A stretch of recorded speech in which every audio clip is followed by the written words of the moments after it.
Baakiyalakshmi upcoming எபிசோடில் இங்கே ராதிகா கோபியை தேடி ஒரு இடமா போயிட்டுருக்காங்க. அப்போன்னு பார்த்து இங்கே பாக்கியாவுக்கு கால் பண்ணலான்னு சொல்லி ராதிகா கால் பண்ணுறாங்க. அப்போது பாக்கியா ஃபோன் அட்டன் பண்ணி, என்ன ராதிகா, உங்களுக்கு நைட்லேருந்து கால் பண்ணிகிட்ருக்கேன், ஆனால் நீங்கள் ஃபோனையே எடுக்க மாட்டீங்களே, என்னாச்சு ராதிகா, எங்கே இருக்கீங்க அப்படின்னு கேட்கும்போது, பாக்கியா கோபியை காணுங்க, நேற்று நைட்லேருந்து தேடிட்டு இருக்கேன், எங்கே போனார் என்ன ஆனான்னு தெரில, அதான் அப்படின்னு சொல்லுவோம்.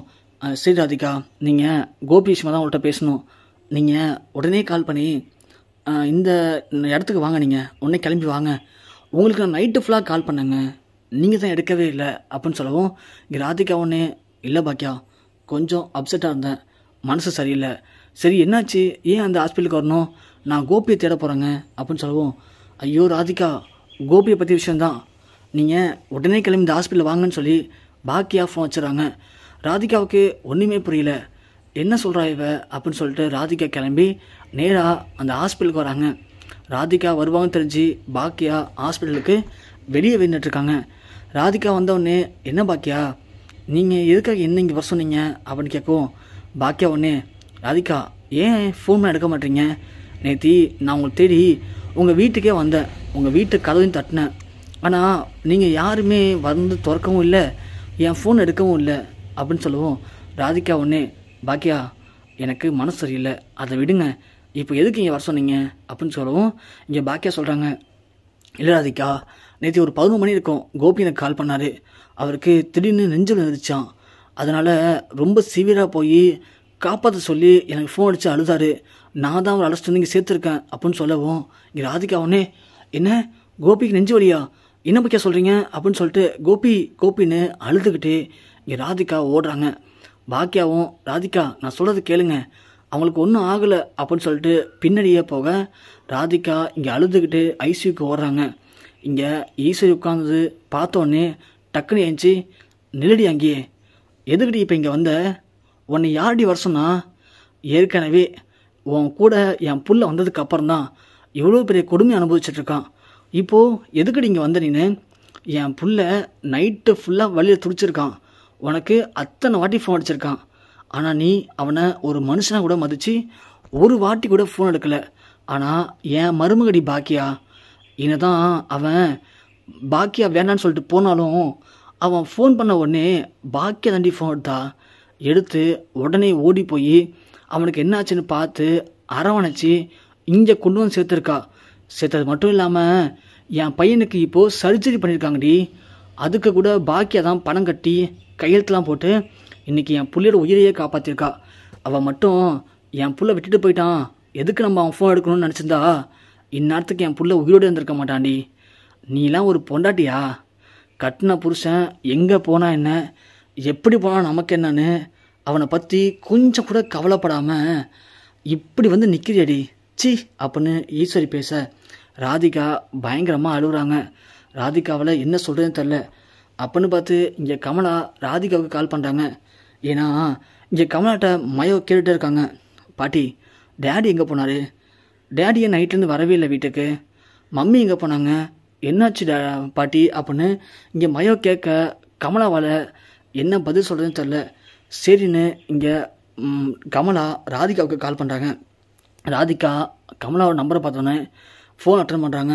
அட்டன் பண்ணி அழகவும் கமலா ஒன்னே, ராதிகா என்னாச்சுமா, ஏமா அழுகுற, மாப்பிள்ளை எங்கே இருக்காரு, மாப்பிள்ளையை பார்த்துட்டியா அப்படின்னு கமலா கேட்க, ராதிகா ஒன்னே, அம்மா இங்கே பாக்கியா கால் பண்ணாங்கம்மா, ஹாஸ்பிட்டல் இருக்குன்னு சொல்லிட்டு வந்து பார்த்தா கோபிக்கு திடீர்னு நைட்டு நெஞ்சு வலி வந்திருக்குமா, நெஞ்சு வலியில் அவர் பாவம் ரொம்ப துடிச்சிருக்காரு, எனக்கு தாம்மா கால் பண்ணார், நான் தான் எடுக்காமல் விட்டுட்டேன், ஏதோ கோபத்தில் அப்படி பண்ணிட்டேன், அதுக்கப்புறமா அந்த பாக்கியாவுக்கு கால் பண்ணியிருப்பார் போல், பாக்கியா தான் இப்போது அவரை அழைச்சிட்டு வந்து ஹாஸ்பிட்டலில் சேர்த்துருக்கா, நான் இப்போ இந்த ஹாஸ்பிட்டலில் தான் இருக்கேன் அப்படின்னு சொல்லவும், ஐயோயோ ராதிகா மாப்பிள்ளை இப்போ எப்படி இருக்காரு அப்படின்னு கமலா பதட்டமாக கேட்க, ராதிகா ஒன்று, பரவாயில்லம்மா இப்போ கொஞ்சம் நல்லா தான் இருக்காராம், சர்ஜரிலாம் பண்ணியிருக்காங்கம்மா அப்படிங்கவும், என்னடி சொல்கிற, ஆப்ரேஷன்லாம் பண்ணியிருக்காங்களா மாப்பிள்ளைக்கு, இந்த வாரம் இரு அப்படின்னு சொல்லிட்டு கமலா மயோவை அழைச்சி போய் ஸ்கூலில் விட்டுட்டு நேராக கிளம்பி ஹாஸ்பிட்டலுக்கு போகிறாங்க. போன உடனே இங்கே இருக்கிற ஈஸ்வரி பாக்கியாவெல்லாம் பார்த்து கமலா செம்ம டென்ஷன் ஆகிறாங்க. போன உடனே, பாக்கியா என் மாப்பிள்ளை என்னடி பண்ண தெரியும்டி.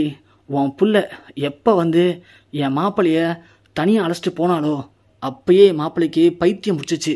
அதான் வந்து வீட்டில் அப்படி கத்துனாரு. கத்திட்டு இப்போது நெஞ்சு வலியில் வந்து படுத்திருக்காரு. ஆக மொத்தம் அவரை என் பொண்ணு கூட சந்தோஷமாக வாழ விடக்கூடாதுன்னு தானே இப்படிலாம் பண்ணுற. நீலாம் ஒரு பொம்பளையாடி அப்படின்னு இங்கே கமலா கேட்க ஈஸ்வரி பயங்கரமாக கொந்தளிச்சுறாங்க. அடைச்சி வாயை மூடு, யாரை பார்த்து பேசுகிற? இன்றைக்கி என் பையன் உயிரோட இருக்கான காரணமே அவள் தான். ஒருத்தவனை ஒரு குடும்பத்தை விட்டு எவ்வளோ அழகாக பிரிச்சுட்டு போய் அவனை என்னென்ன பண்ணணுமோ பண்ணி என் பையன் என் வீட்டில் இருந்த வரைக்கும் எந்த ஒரு நோய் நொடியும் இல்லாமல் சந்தோஷமாக நிம்மதியாக இருந்தாண்டி. அவனை அழைச்சிட்டு போய் அவனுக்கு என்னென்ன வித்தை காட்டி அவனை இப்போது நெஞ்சு வலியில் கூட விட்டுருக்கீங்களடி. என் புள்ள பாவண்டி. உன் பொண்ணுலாம் ஒரு பொண்ணா? நீங்களாம் ஒரு குடும்பமா?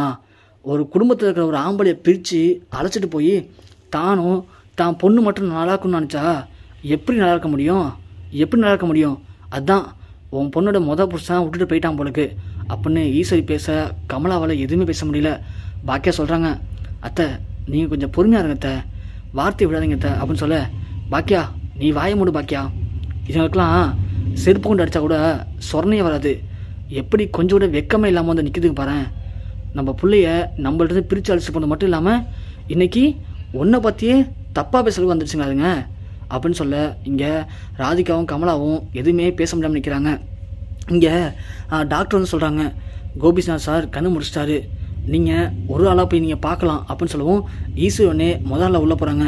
பாக்கியா வா பாக்கியா அப்படின்னு கூப்பிட, பாக்கியா உடனே இல்லத்தை நான் வரல, நீங்கள் போய் பாருங்கள் ராதிகா, நீ வேணா போங்க ராதிகா அப்படின்னு சொல்ல, இங்கே கமலா உடனே என்னடி உங்ககிட்ட பர்மிஷன் எடுத்தால் நாங்கள் போகணுமா? நாங்கள் தான் பார்க்க போகிறோம் போயிட்டு, நீ வராத உள்ள அப்படின்னு சொல்ல, ஈஸ்வரி உடனே என்னடி என்ன, இங்கே இருக்கிறது என் புள்ள, யார் வரணும் யார் வரக்கூடாதுன்னு நான் முடிவு பண்ணிக்கிறேன். ஃபஸ்ட்டு நீ உன் பொண்ணும் ஒழுங்கு மரியாதை இங்கேருந்து போயிடுங்க. நைட்டு காணா போன பிள்ளைய இப்போது இருக்கானா செத்து போயிட்டான்னு பார்க்க வந்திருக்கீங்களா? உங்கள் கூட மட்டும் என் பிள்ளைய அனுப்பிச்சுன்னு வச்சுக்கிறதுக்கப்புறம் என் பிள்ளைக்கு சத்தியமாக உயிர் இருக்காதடி அப்படின்னு சொல்லிட்டு ஈஸ்வரி உள்ளே போகிறாங்க. உள்ளே போனதும் இங்கே இனியாவும் உள்ளே போகிறாங்க. இனியா போனதும் பயங்கரமாக கோபி பார்த்து அழுகுறாங்க. கோபி சொல்கிறாரு, இனியாம்மா என்னம்மா அப்பா மேலே இன்னும் கோவமா? அப்பா எல்லாத்தையுமே மறந்துட்டம்மா, அப்பா பண்ணது மிகப்பெரிய தப்புங்கிறத இப்போ உணர்ந்துட்டம்மா. இனிமே இந்த டேடி உங்களுக்கு பிடிச்ச மாதிரி ஒரு டேடியாக இருப்பாருமா அப்படின்னு சொல்லுவோம். இனியா ஒன்று, டேடி என்னால் தானே உங்களுக்கு டேடி இவ்வளோ பிரச்சனையும், நான் மட்டும் உங்கள்கிட்ட அப்போல்லாம் பேசாமல் இருந்தா உங்களுக்கு இப்படிலாம் ஆயிருக்காதுல்ல டேடி அப்படின்னு இனியா சொல்ல, ஐயோ இனியாம்மா நீ தாம்மா டேடியோட கண்ணை திறந்து வச்சுருக்க. டேடி இத்தனை நாள் வரைக்கும் எதையோ நினச்சிக்கிட்டு தான் இப்படிலாம் பண்ணிருந்தம்மா, ஆனால் இன்றைக்கி நீ எனக்கு எல்லாத்தையும் புரிய வச்சிட்டம்மா. இனிமேல் டேடி கண்டிப்பாக தப்பான பாதிக்கு போக மாட்டோமா அப்படின்னு சொல்ல, உடனே இனியா சொல்கிறாங்க, அப்போனா டேடி நீங்கள் எங்கள் கூடயே எங்கள் வீட்டுக்கு வந்துடுங்க டேடி, நீங்கள் இருந்தீங்கன்னா எங்களுக்கு எந்த கஷ்டமும் இருக்காது டேடி அப்படின்னு சொல்ல, இங்கே உள்ளே வந்த கமலாவும் ராதிகாவும் கமலா சொல்கிறாங்க, என்ன இனியா என்ன இப்போன்னு பார்த்து உங்கள் டேடியை வளைச்சி போகலான்னு பார்க்குறியா? அவர் உனக்கு டேடியாக இருக்கலாம், ராதிகாவுக்கு அவர் புருஷன், அவர் எங்கள் வீட்டில் தான் இருப்பார். சும்மா அவர்கிட்ட நீலி கண்ணீர் போட்டு சீன் போடாத, அவருக்கே பாவம், இப்போ தான் சர்ஜரி பண்ணியிருக்காங்க, திரும்பவும் நீ ஆரம்பிச்சிடாத, அன்னைக்கு உன் கூட வந்து தாண்டி அவருக்கு இப்படி ஆயிடுச்சு அப்படின்னு இங்கே கமலா இனியாவை திட்ட, கோபி செம்மையாக டென்ஷன் ஆகிறாரு. அத்தை நீ வாங்கலை அப்படின்னு சொல்ல, பாத்தியா இனியா நவரம் தாண்ட அப்படின்னு சொல்லிட்டு கிட்டே போகிறாங்க. இங்கே பாருங்க, ஒழுங்கு மரியாதை சொல்கிறேன், என்னைக்கு நான் உங்கள் பொண்ணு கூட வந்தனோ அன்னைக்கு தான் என்னோடய நிம்மதியும் போச்சு, என் குடும்பத்தோட நிம்மதியும் போச்சு, என் குழந்தைங்க நிம்மதியும் போச்சு.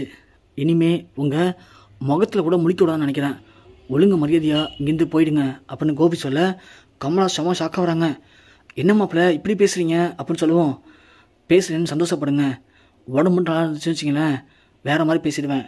ஒழுங்காக இங்கேருந்து கிளம்பிடுங்க, என் பொண்ணை பற்றி பேச நீங்கள் யார் முதல்ல அப்படின்னு சொல்ல, ராதிகா ஒன்று, பாத்தியாம்மா எப்படி பேசுகிறாரு பாத்தியா, அவர் முடிவு பண்ணிட்டாருமா, அவர் இனிமேல் நமக்கு தேவையில்லை, நாம் தான் தப்பாக நினச்சிட்டோம் கோபி, நீங்கள் ரொம்ப தப்பு பண்ணீங்க கோபி அப்படின்னு சொல்ல, ராதிகாவை திரும்பி கூட பார்க்காம கோபி மூஞ்சை திருப்பிக்கிறாரு. அதை பார்த்த ராதிகாவால் ஒன்றுமே பேச முடியல. அம்மா வாமா போகலான்னு சொல்லிட்டு இங்கே கமலா அழைச்சிட்டு ராதிகா அழுதுகிட்டே போகிறாங்க. பாக்கியா உடனே ராதிகான்னு பின்னாடியே ஓடுறாங்க. ஆனால் ராதிகா நிற்காமல் போயிடுறாங்க. உடனே இங்கே இனியா கேட்குறாங்க, டேடி அப்படின்னா நீங்கள் உடம்பு நல்லானதும் எங்கள் வீட்டுக்கு வந்துடுவீங்களா, எங்கள் கூட இருப்பீங்களா டேடி இதுக்கப்புறம் அப்படின்னு சொல்ல, கோபி ஒன்று கண்டிப்பாக இனியாம்மா, இனிமே இந்த டேடி உனக்கு பிடிச்ச மாதிரி உன் கூடவே இருப்பேன், இனிமே இந்த டேடியால் உனக்கு எந்த தொல்லையும் இருக்காது அப்படின்னு இங்கே கோபி சொல்ல பாக்கியா அப்போ தான் உள்ளே வராங்க. கோபி சொன்னதை கேட்டு பாக்கியா ரொம்பவுமே அதிர்ச்சி ஆகுறாங்க. என்ன இவர் இப்படி சொல்கிறாரு, ராதிகாவும் எனக்கானு கிளம்பி போகிறாங்களே, அப்போது கோபி இனிமே ராதிகா கூட போக மாட்டாரா, அப்போ ராதிகா கூட வாழ மாட்டாரான்னு இங்கே பாக்கியா யோசிக்கிறாங்க. இனியா ஒன்று தேங்க்ஸ் டாடி, டாடி உண்மையாக என் கூட இருப்பீங்களா இதுக்கப்புறம் அப்படின்னு சொல்ல, கண்டிப்பாக இனியாம்மா, டேடி இனிமே உங்கள் கூட உங்கள் வீட்டில் உங்களுக்கு பிடிச்ச மாதிரி பழைய மாதிரி இருப்பாம்மா அப்படின்னு இனியாவுக்கு சத்தியம் பண்ணுறாரு கோபி.